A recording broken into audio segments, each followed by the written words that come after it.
আপনি কি জানেন আল কুরআনে আধুনিক বিজ্ঞানের অনেক আগে মহাবিশ্বের সম্প্রসারণের কথা বলা হয়েছে? 1400 বছর আগে নাজিল হওয়া কুরআনে এমন অনেক রহস্য রয়েছে যা আজও আমাদের অবাক করে। আমি আপনাদের আজকে কুরআনের 5টি আশ্চর্যজনক তথ্য বলবো। সূরা জারিয়াতের 47 নম্বর আয়াতে বলা হয়েছে, আমরা আকাশকে শক্তি দিয়ে তৈরি করেছি এবং প্রকৃতপক্ষে আমরা এটিকে প্রসারিত করেছি। এই সত্যটি বহু শতাব্দী পরে জ্যোতির্বিজ্ঞান দ্বারা নিশ্চিত করা হয়েছে।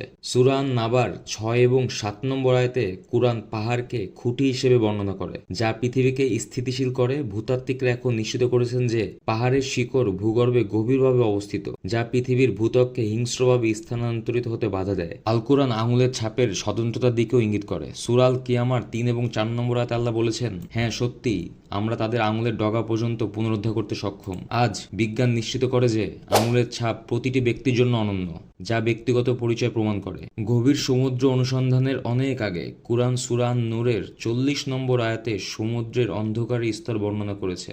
বিজ্ঞানীরা এখন নিশ্চিত করেছেন যে নির্দিষ্ট গভীরতায় সূর্যের আলো প্রবেশ করতে পারে না, যার ফলে গভীর সমুদ্র সম্পূর্ণ অন্ধকারে ডুবে থাকে। এগুলো কুরআনের অনেক রহস্যের মধ্যে কয়েকটি মাত্র।